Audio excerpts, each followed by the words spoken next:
informativo. Estados Unidos fue de nuevo escenario de un tiroteo este jueves. El ataque armado se registró en una zona comercial de la ciudad de Aberdeen, en Maryland. Según la policía, el hecho de violencia dejó múltiples víctimas mortales, así como un número no determinado de personas heridas. El autor del ataque está herido y bajo custodia de las autoridades. Según la prensa local, hay al menos 3 muertos. NTN 24 está en el lugar de la noticia. Espere más adelante información en vivo. Buenas tardes, así iniciamos esta emisión del informativo en NTN 24. Soy Karen Pereira, es un gusto estar con ustedes. Vamos de inmediato a revisar otros titulares de la jornada. Hay 89 homicidios por cada 100.000 habitantes, que es la cifra más alta del mundo junto a Siria, junto a El Salvador. Amnistía Internacional acusa al régimen de Nicolás Maduro de no hacer lo suficiente para proteger el derecho a la vida de los venezolanos. En su informe titulado "Esto no es vida", la ONG asegura que Venezuela es uno de los países más violentos del mundo y manifiesta su preocupación por casos de presuntas ejecuciones extrajudiciales. Representantes de la Comisión de Contraloría de la Asamblea Nacional denunciaron que fueron malversados más de $5.000 millones en los comités locales de abastecimiento y producción. Espere más información en minutos. Puerto Rico conmemora hoy un año del devastador paso del huracán María. Más adelante en este informativo les presentamos en cifras los estragos que dejó el ciclón por la isla, que aún se encuentra en pleno proceso de reconstrucción. Líderes puertorriqueños y dirigentes políticos de Florida se reunieron hoy para rendir homenaje a las cerca de 3.000 víctimas que dejó el paso del huracán María por la isla. También aprovecharon la oportunidad para lanzar fuertes críticas en contra del gobierno federal por la falta de acción efectiva hacia las personas en la isla. La información a través de NTN 24. El líder de Corea del Norte, Kim Jong-un, quiere un nuevo encuentro con Donald Trump. Así lo asegura después de que Estados Unidos fijara una fecha límite para el proceso de desnuclearización del régimen de Pyongyang. Denuncia en NTN 24. Joel Hernández, relator de la CIDH, manifestó su preocupación por la poca colaboración de las autoridades de Nicaragua para permitirle ingresar a las cárceles y conocer la situación de los detenidos durante las protestas antigubernamentales. La salida del Reino Unido de la Unión Europea ha sido el tema que ha dominado la cumbre de jefes de Estado y de Gobierno de este bloque, que se ha desarrollado durante 2 días en Salzburgo, Suiza. En los deportes, contundente victoria de Boca Juniors 2-0 ante Cruzeiro de Brasil en el partido de los cuartos de final de la Copa Libertadores.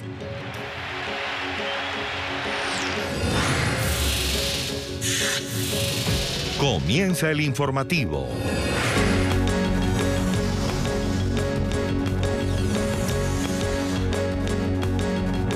Múltiples víctimas mortales es el balance inicial que entregan a esta hora las autoridades de Maryland tras el tiroteo que se presentó esta mañana en una zona comercial de la ciudad de Aberdeen, en el este de Estados Unidos. El sheriff del condado de Hartford, donde ocurrió el ataque armado, confirmó que pasadas las 9 de la mañana hora local, llegaron los primeros reportes de un tirador activo en un área que incluye una bodega, una iglesia y que está muy cerca de una instalación del ejército. Aún se desconoce la cifra de fallecidos y heridos por esta balacera. Sin embargo, ya la policía confirmó que el sospechoso se encuentra bajo custodia y habría resultado herido de gravedad. Las primeras investigaciones apuntan a que el tirador tendría alguna relación laboral con el lugar donde se produjeron los hechos. Los lesionados fueron trasladados al Johns Hopkins Bayview Medical Center, un hospital ubicado muy cerca de la emergencia. En este momento puedo confirmar múltiples heridos y múltiples fatalidades. Basado en lo que sabemos ahora y de nuevo, de manera preliminar, el sospechoso único en este incidente está en custodia y está en condición crítica en un hospital local. Parece ser una única arma la usada, una arma corta, y no hubo disparos por parte de ningún oficial de la policía que respondió a la escena. No creemos que haya una amenaza adicional a nuestra comunidad. Por su parte, Barry Glassman, ejecutivo del condado de Hartford, aseguró estar en contacto con el gobernador del estado de Maryland, Larry Hogan, y agradeció también a las autoridades la rápida respuesta tras esta emergencia. Acabo de salir de una llamada con el gobernador Hogan hace unos minutos y le actualicé sobre el incidente hasta el momento, cómo lo conocemos. Él ofreció todos sus recursos disponibles bajo el gobierno estatal y ciertamente apreciamos a la Policía Estatal de Maryland, todas las agencias aliadas que respondieron. Realmente queremos hablar con esas familias que están sufriendo ahora, que han perdido seres queridos, y ofrecer nuestros servicios a medida que empezamos a hacer que estén reunificados, no solamente con seres amados perdidos, sino con trabajadores que han sido desplazados. Ciertamente agradezco a todos los hombres valientes que nos han ayudado esta mañana. Este nuevo tiroteo ocurrió específicamente en Perryman, una localidad de unos 2.500 habitantes situada a 55 kilómetros al norte de Baltimore, la capital del estado de Maryland. Un equipo de NTN 24 está en estos momentos trasladándose hasta el lugar de los hechos y en minutos tendremos un reporte desde el lugar de la noticia. Y este jueves la ONG Amnistía Internacional presentó su informe titulado «Esto no es vida», en el que relata la elevada tasa de homicidios en Venezuela. El documento revela los niveles altísimos de impunidad y el uso excesivo de la fuerza por parte de las autoridades afines al régimen de Nicolás Maduro. De acuerdo a la ONG, Venezuela registra una de las peores situaciones de violencia para un país sin guerra. Incluso Amnistía Internacional manifiesta su preocupación por las presuntas ejecuciones que realizan agentes del Estado durante operativos en contra de la delincuencia. En el documento se destaca que la impunidad alcanza 92% en los casos de delitos comunes y 98% para los de violaciones a los derechos humanos. NTN 24 con los protagonistas de la noticia. Federico Juanto, nuestro periodista en Buenos Aires, está a esta hora con Mariana Fontoura, directora de Política y Justicia de Amnistía Internacional. Federico, buenas tardes. Adelante con su invitada.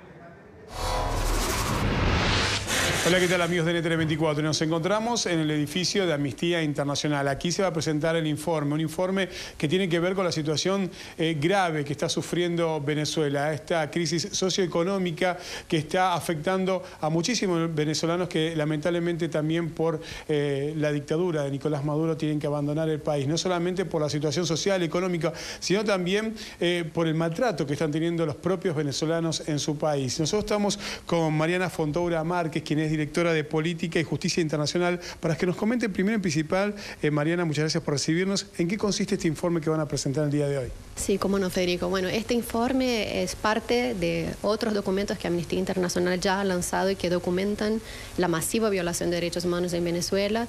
Este puntualmente se enfoca en la cuestión de la inseguridad. Venezuela es uno de los países más inseguros del mundo, solo detrás, en índices de muertes violentas, detrás de Siria y El Salvador. Y es algo de lo que no se ha hablado tanto últimamente porque también sabemos que el país vive una crisis humanitaria muy grave, con desabastecimiento masivo de alimentos y medicina y violaciones de los derechos a la salud, de la educación y otros derechos económicos, pero no se ha hablado tanto de la cuestión de la inseguridad y es una de las principales causas por las que las personas están dejando el país de manera forzada. Mariana, ¿qué se puede hacer? ¿Cómo pueden colaborar los países? Mira, hay muchas cosas que se pueden hacer. Con relación a la salida de los venezolanos, que es una problemática que afecta especialmente a la región, sabemos ya hoy que hay más de 2 millones, 2,3 millones venezolanos que están fuera del país y solo desde 2015 salieron 1,6 millones de venezolanos. Entonces, el 90% está en la región. Entonces, hay muchos que los países pueden hacer. Tienen el compromiso internacional de garantizar el acceso al sistema internacional de protección, por ejemplo, el refugio, otros mecanismos complementarios, garantizar que no haya ningún obstáculo para que accedan a los servicios y derechos sociales en los países donde están, que retiren, remuevan obstáculos para que puedan regularizarse, como la exigencia de pasaporte, de documentos, que garanticen trámites también céleres para que se puedan tener esos documentos y acceder a los servicios de salud y educación en donde están. También pedimos a la comunidad internacional que se solidarice y se comprometa con la responsabilidad compartida con estos países que están recibiendo a la mayor cantidad de venezolanos en el mundo. Por ejemplo, Colombia es un país que tiene, como la gran mayoría de los venezolanos, ya son más de 1 millón de venezolanos solo en Colombia. Entonces, la solidaridad internacional en conjunto con los organismos internacionales como el Alto Comisionado de Naciones Unidas para los Refugiados, la Organización Internacional de Migraciones, es clave para que esas personas puedan estar bien recibidas y que tengan acceso a sus derechos y protegidas. Muchas gracias. Con mucho gusto.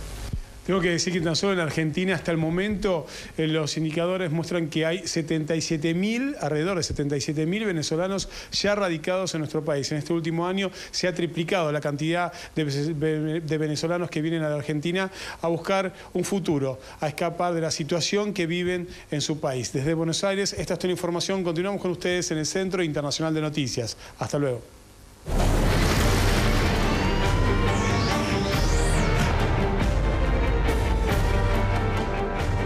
Desde muy temprano comenzaron hoy los homenajes en Puerto Rico para conmemorar el primer aniversario del paso del devastador huracán María.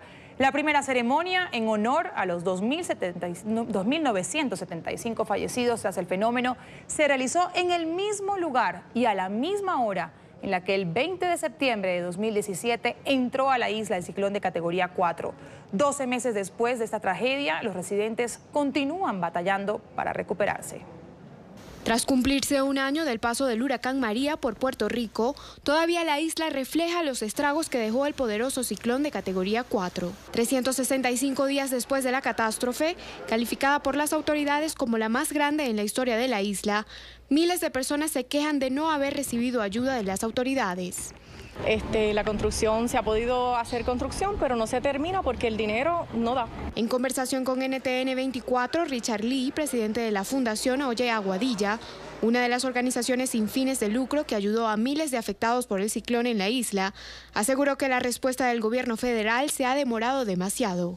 Que la respuesta del gobierno federal todavía, a este momento, hoy un año después, no se ha recibido toda la ayuda que se prometió. Viviendas sin reconstruir, escasez de agua y cortes de luz es el panorama al que se enfrentan los residentes que tratan de continuar con sus vidas después de la tragedia. El gobernador Ricardo Rosselló solicitó a Donald Trump más de $94.000 millones para los trabajos de restauración. Sin embargo, la administración estadounidense aprobó inicialmente $15.000 millones.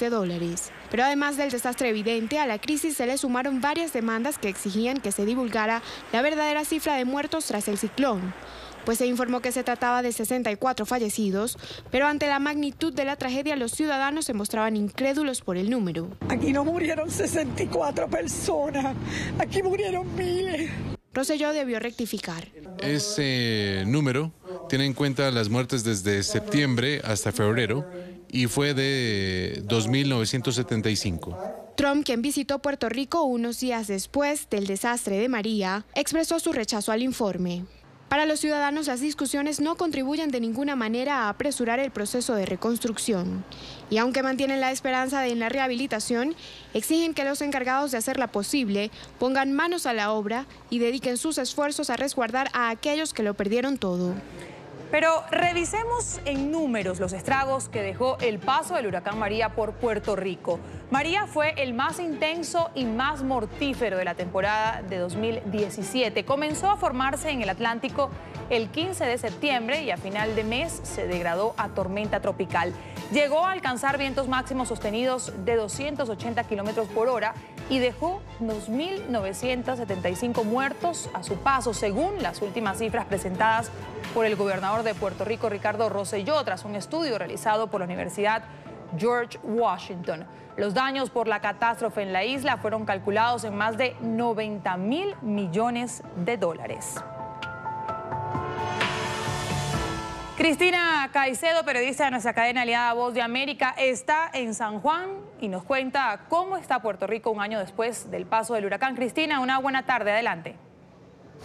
Bueno, definitivamente las cosas siguen por buen camino, pero queda mucho trabajo por hacer.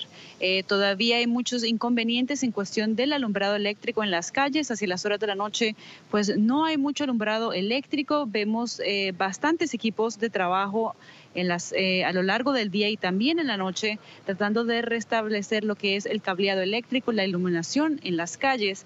También vemos varios semáforos que no funcionan y algunas viviendas y casas todavía están bajo construcción. También a mis espaldas tenemos un lugar aquí en lo que es la capital, en San Juan. Varias edificaciones todavía continúan en construcción y arreglándose debido a que, bueno, no son suficientes 365 días del año.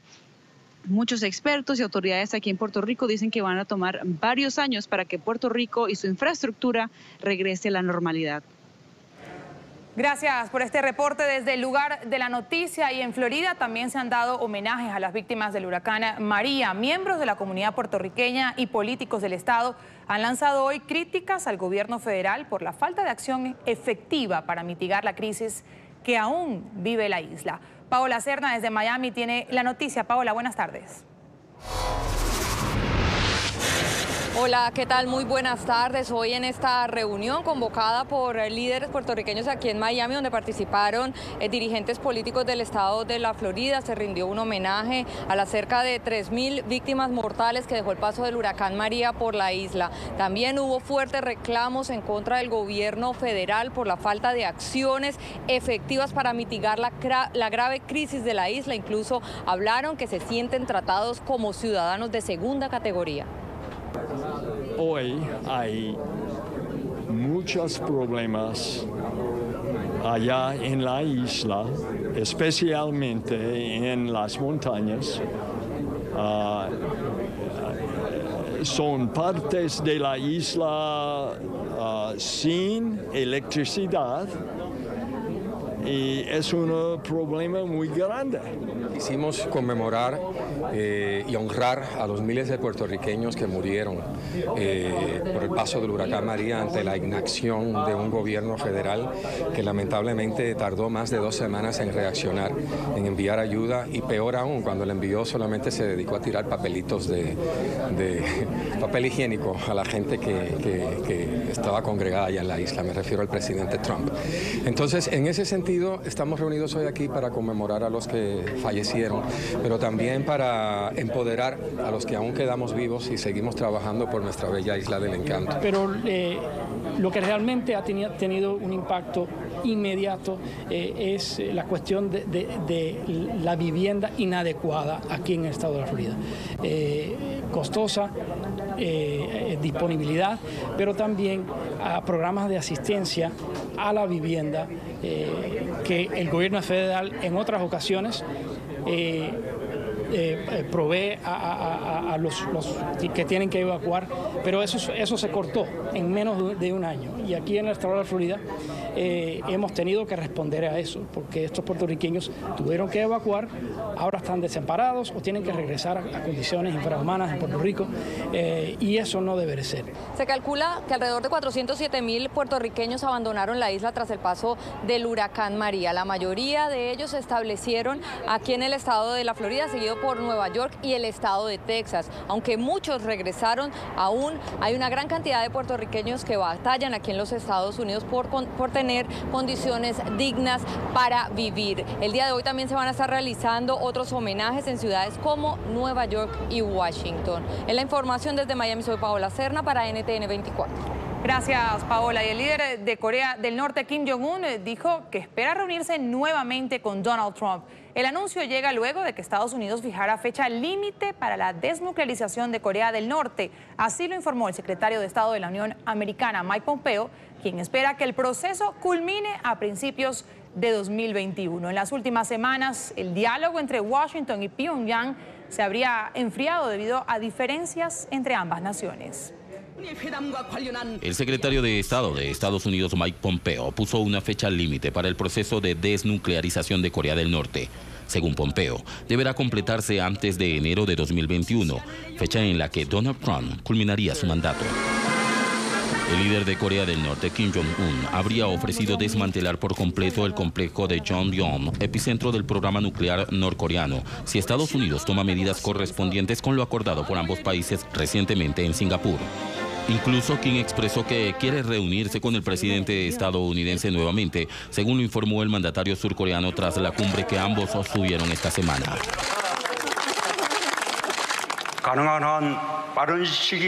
El líder norcoreano Kim Jong-un expresó su deseo de que quisiera completar la desnuclearización rápidamente y enfocarse en el desarrollo económico. Esperemos que el secretario de los Estados Unidos, Mike Pompeo, visite Corea del Norte pronto y que también se lleve a cabo una segunda cumbre con Trump en el futuro cercano para avanzar rápidamente en el proceso de desnuclearización. Por su parte, Pompeo también expresó su intención de sostener un encuentro con el ministro de Relaciones Exteriores de Corea del Norte, Ri Jong-ho, la próxima semana en Nueva York, donde se llevará a cabo la Asamblea General de Naciones Unidas. Esta mañana invité a mi homólogo, el ministro de Exteriores Ri Jong-ho, a reunirnos en Nueva York la semana próxima, donde los dos ya tenemos previsto asistir para la reunión de la Asamblea General de las Naciones Unidas. Pompeo añadió también que de esta manera se dará comienzo a las negociaciones para transformar las relaciones entre Estados Unidos y Corea del Norte a través de un proceso de rápida desnuclearización de Corea del Norte. Hacemos una primera pausa aquí en el informativo. Al volver de comerciales, NTN 24 llegó a Maryland, escenario hoy de un tiroteo que deja múltiples víctimas. Ya regresamos con el informativo.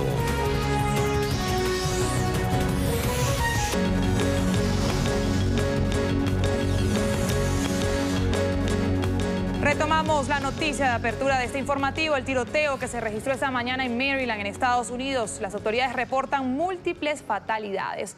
Una mujer que resultó herida y ya se encuentra bajo custodia policial es la sospechosa de abrir fuego. NTN 24 está en el lugar de la noticia con nuestra enviada especial Emiliana Molina. Emiliana, buenas tardes.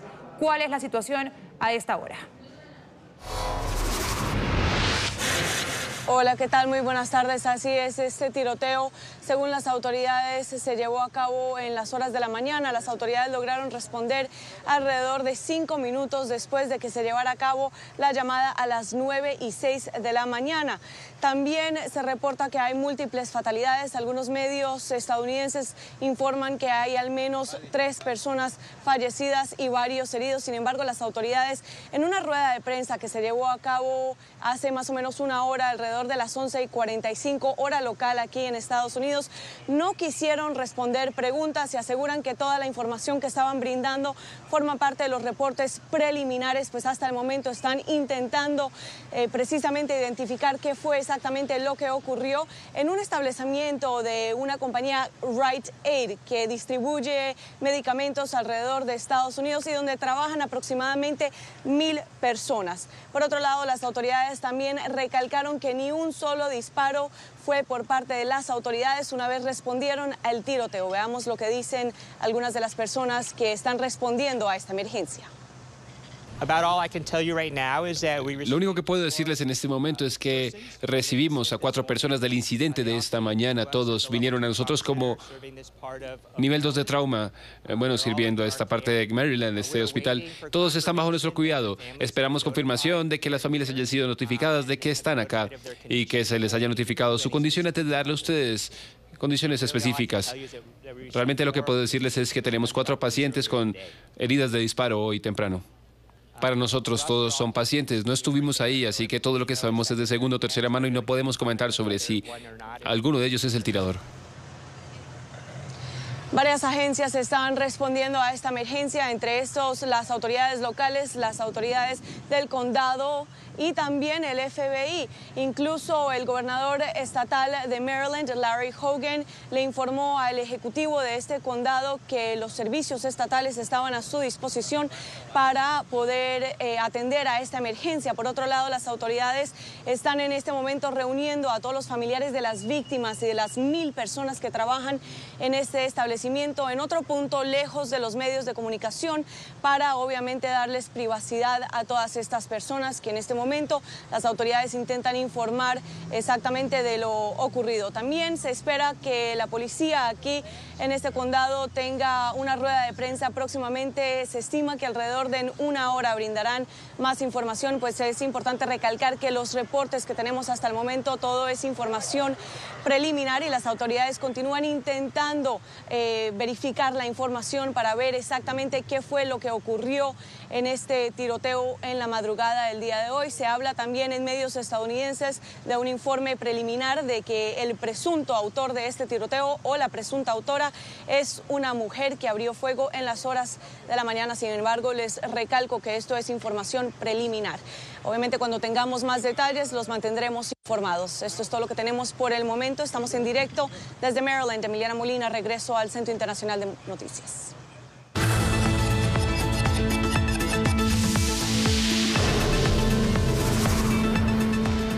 Denuncia en NTN 24. Joel Hernández, relator de la Comisión Interamericana de Derechos Humanos, manifestó preocupación por la poca colaboración de las autoridades de Nicaragua para permitirle al organismo internacional ingresar a las cárceles del país y conocer la situación que viven decenas de detenidos durante las manifestaciones antigubernamentales de los últimos meses. El régimen de Daniel Ortega no permitió el ingreso del equipo de trabajo de la Comisión Interamericana de Derechos Humanos a las cárceles en Nicaragua para conocer la situación que enfrentan decenas de detenidos. No he tenido ninguna respuesta en ningún sentido. No ha habido respuesta a nuestras solicitudes, y lo cual lamento mucho porque no puedo realizar mi trabajo, no puedo llevar a cabo mi evaluación si no tengo esa información de primera mano. Durante la visita que terminó este jueves, Hernández tuvo la posibilidad de reunirse con familiares de los detenidos y conocer sus testimonios acerca de las condiciones de prisión que enfrentan sus seres queridos. Hemos tenido también reuniones con organizaciones de la sociedad civil y con los abogados que están llevando a cabo la defensa de las personas privadas de la libertad. Para Hernández es sorprendente el número de quejas por vacíos e inconsistencias jurídicas, así como las denuncias por uso excesivo de la fuerza de algunos policías y militares. Hay quejas sobre el hecho de que las detenciones han sido ilegales y que por lo tanto la autoridad judicial debiera de tener conocimiento para poner en libertad a las personas. Luego de la tarea de observación de la CIDH en medio de la crisis en Nicaragua, hay una serie de recomendaciones que esperan ser atendidas. Resulta para la Comisión muy importante es que el Estado nicaragüense vea estas recomendaciones como una hoja de ruta. Finalmente, el relator de la CIDH reiteró su compromiso con los detenidos y sus familias. Por parte de la Comisión, nuestro mandato, que es el de visibilizar la situación de derechos humanos, nuestro compromiso está con las víctimas. De acuerdo con el gobierno de Ortega, 204 personas han sido detenidas desde que comenzaron las protestas antigubernamentales el pasado 18 de abril. Sin embargo, según organismos defensores de derechos humanos, la cifra de arrestados supera los 500. En México fue destituido el fiscal general de Jalisco, Raúl Sánchez, por el caso de los cadáveres del Instituto Forense del Estado abandonados en contenedores de refrigeración. El ahora exfuncionario fue acusado de indolencia y falta de sensibilidad. 273 cadáveres fueron movidos y abandonados cerca de Guadalajara debido a que el Instituto Forense de Jalisco no tenía capacidad para resguardarlos. En Venezuela, la Asamblea Nacional denunció un nuevo hecho de corrupción por parte del régimen de Nicolás Maduro. Diputados opositores aseguran que 5.000 millones de dólares que estaban destinados para la compra de alimentos de las cajas que distribuye el gobierno, conocidas como CLAPS, fueron robados. Oliver Fernández tiene el reporte. Oliver. Hola, buenas tardes. Como un megaguiso, así calificó el diputado Freddy Superlano, presidente de la Comisión de Contraloría de la Asamblea Nacional, la corrupción que ha generado los comités locales de abastecimiento y producción, presuntamente por empresarios del gobierno de Nicolás Maduro, que habrían malversado más de 5.000 millones de dólares. Estamos hablando de 5.000 millones de dólares entre el 2016 y 2017. Esa es la cifra que nosotros, cuando usted lleva eso, ¿de cuánto sería eso mensual? Bueno, estaríamos hablando de 416 millones mensuales. Y diarios estaríamos hablando de 13 millones diarios. Un solo hospital caraqueño. El que usted quiera, póngale el nombre. Usted lo equiparía con solamente quizás 10 millones de dólares, 13 millones estos de dólares. Solamente un hospital. Entonces uno se pregunta a dónde va este dinero y por qué beneficia unos pocos. Es la gran pregunta y el gran debate que tenemos nosotros que dar. Y responsabilizamos nosotros directamente de todo este entramado que hay de corrupción con los CLAP al propio presidente de la República. El diputado Freddy Superlano señaló que mientras las cajas CLAP llegan incompletas y con productos de muy mala calidad, la familia presidencial se alimenta como los reyes. La caja no trae cordero, no trae cordero ni le echarán la sal de esa manera. Lo que sí es que el guiso que se hace tiene quizás el mismo estilo con el que este chef preparó ese suculento plato. de la manera tan extravagante con la que se hace, con la que él acostumbra hacerlo. Ese mismo guiso se sigue practicando hoy día con el tema de los clavos. Lo peor de todo es que el gobierno tiene destinado seguramente en los próximos años, en este año y el que viene, invertir gran parte del presupuesto nacional en el gran negocio de la familia que gobierna Miraflores. Pulsamos la opinión de los ciudadanos. Ellos aseguran que los 25 productos regulados no existen en los anaqueles y tampoco llegan en las cajas de alimentación. Bueno, sin azúcar, sin café, y un bote de lentejas es lo que trae esa broma. ¿Sí? Nosotros estamos acostumbrados a comprar en cualquier parte, no estar limitado a una caja. Esa caja a mí no me dura el mes. Ya antes del mes ya uno está viendo para todos lados porque eso no dura. Y productos de mala calidad, te diré, porque yo creo que eso es lo que meten ahí, eso es lo más malo de México. No hay nada como nuestros productos de la Polar, por ejemplo, que son maravillosos. Nada, eso no sirve. Entonces nos están metiendo pacotilla. No, amigo, que va a ser regulado. Si no tengo un bote de millones de bolívares, no desayuno ni siquiera. Y los muchachos serán los vecinos que me regalan comida, porque regulado no es que por ningún lado. La caja clara, mire, eso es más difícil que arrugar los dientes. El que tiene una caja clara hay que hacerle una estatua aquí en la entrada del bulevar. El diputado Freddy Superlano señaló que dentro de la trama de corrupción estarían involucrados algunos familiares del fallecido presidente, Hugo Chávez. Es la información que manejamos desde Caracas y con ella los invitamos a que continúen con más en nuestro Centro Internacional de Noticias.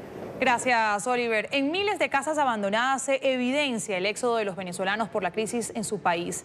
Dejan todas sus pertenencias en busca de un futuro mejor, incluso para vivir en duras condiciones en otras naciones. Ante el abandono de las viviendas, algunas personas se ganan la vida cuidándolas. Luces apagadas, habitaciones vacías, correspondencia sin recoger. Son escenas que se ven con mayor frecuencia en las ciudades de Venezuela. La crisis lleva a millones de personas a buscar nuevas oportunidades en el exterior. En el camino dejan sus familias, sus pertenencias y sus casas. Te puedo asegurar que el 40% seguro de todas las propiedades que están ahí arriba están vacías. El abandono de las viviendas es testimonio de la desesperación. Los que se van prefieren no alquilarlas por miedo a perderlas. No sabes si el inquilino te puede terminar dañando el apartamento o puedes terminar un juicio que pase años y no lo sacas nunca.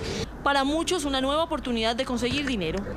Quienes logran enviar divisas desde el exterior contratan servicios para administrar sus casas vacías. Un tornado de fuego sorprendió a un grupo de bomberos en Canadá que intentaba extinguir un incendio en la Columbia Británica, en el noroeste del país.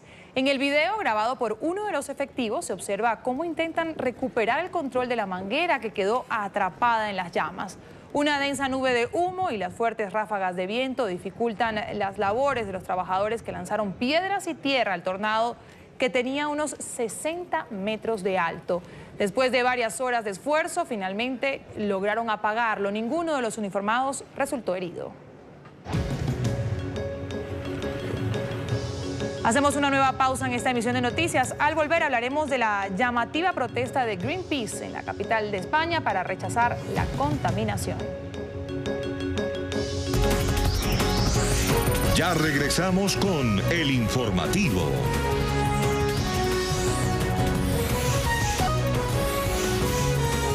Continuamos con el informativo.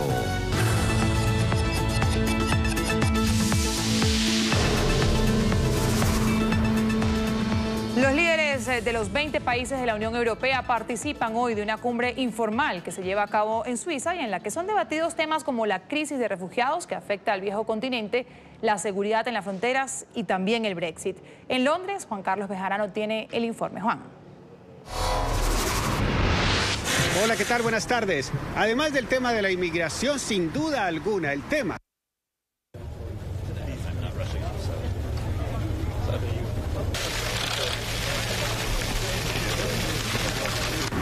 Hola, ¿qué tal? Buenas tardes. Además del tema de la inmigración, sin duda alguna, el tema que ha dominado la cumbre de jefes de Estado y de Gobierno de la Unión Europea ha sido el Brexit. De hecho, Theresa May ha llegado con el objetivo de convencer a sus colegas, a los otros jefes de Estado y de Gobierno, de que es necesario cambiar las posiciones, avanzar en las negociaciones. Esto para evitar que Reino Unido salga del bloque sin ningún acuerdo, lo cual tendría serias implicaciones para la economía, no solamente de Reino Unido, sino de los otros 27 países de la Unión Europea. Nosotros acordaremos que no puede haber un acuerdo de retiro sin un plan, pero ese plan no puede dividir al Reino Unido en dos territorios y estaremos presentando nuestras propias propuestas pronto. No hay una contrapropuesta en la mesa en este momento, pero el acuerdo nos lleva a lo que necesitamos hacer y respeta la integridad del Reino Unido y el resultado del referéndum. Las propuestas en su forma actual no son aceptables, especialmente del lado económico. Y en su forma actual, el plan de Chequers no puede ser tómalo o déjalo. Debemos proteger el mercado común, su coherencia, y hemos reafirmado nuestro deseo de no ceder ningún tipo de espacio en este punto. Está en nuestros intereses a corto, mediano y largo plazo. Es una política vital y un interés económico de la Unión Europea.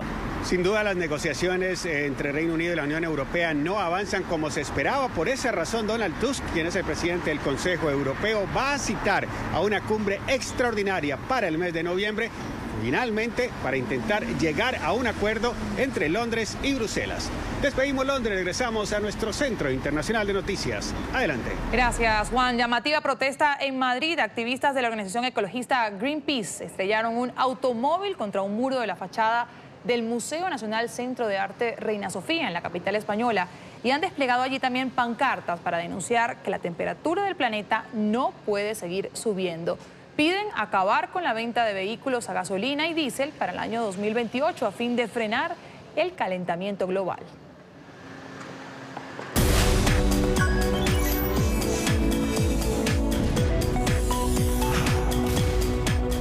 Huawei sigue innovando. La compañía agregó 3 nuevos accesorios al repertorio de sus modelos Mate y Serie P. El plato fuerte es la cámara Envision 360, que permite realizar transmisión en vivo en sus redes sociales y que además es compatible con otros smartphones. También hay novedades en cuanto a parlantes Bluetooth y un cargador para auto que protege la batería de su dispositivo.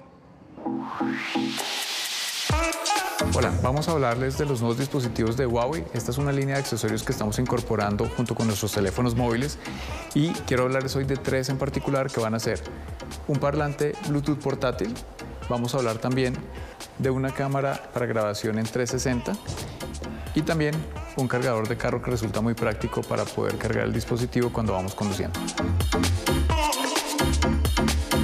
Para empezar, quiero hablarles de este parlante Bluetooth. Es un parlante que nos va a permitir hacer unas conexiones con los teléfonos celulares para poder reproducir música, pero también lo vamos a poder utilizar como manos libres, ya que va a permitir las funciones para poder hablar y hacer llamadas directamente conectado a este dispositivo. Por otra parte, es un parlante que está pensado para poder acompañarnos en diferentes actividades cotidianas, ya que tiene protección contra agua IPX5, entonces resiste salpicaduras, de tal manera que podemos llevarlo y si llueve no hay ningún problema. Otra cosa que tiene interesante el parlante es la duración de la batería. La batería es una batería de 700 mAh y eso se traduce en una cantidad de tiempo de 8.5 horas para la reproducción. Por otra parte, lo podemos cargar en tan solo 3 horas. Ahora quiero hablarles de nuestro siguiente dispositivo, que va a ser el cargador de carro.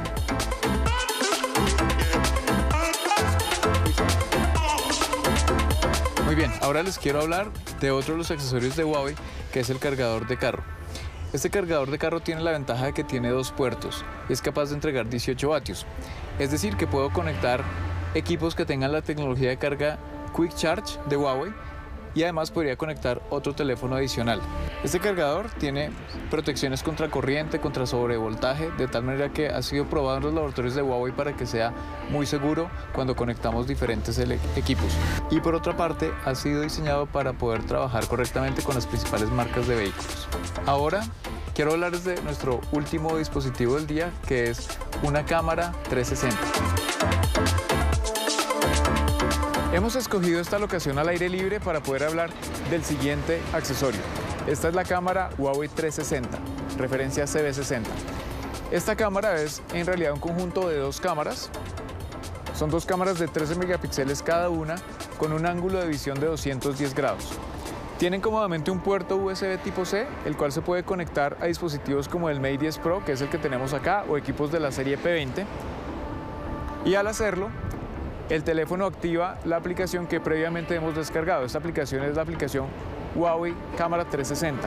Acá vemos la pantalla principal de la aplicación de la cámara, en la cual vemos la imagen que tenemos con la cámara frontal y estamos viendo también la imagen que se ve con las dos cámaras al mismo tiempo, es decir, el modo panorámico. Tengo la opción de cámara, tengo la opción de video o también tengo la opción de transmisión en vivo y aquí por defecto me va a sugerir hacerlo por Facebook a una razón de 8 megabits por segundo en una resolución de 1280 por 640. Ya regresamos con el informativo.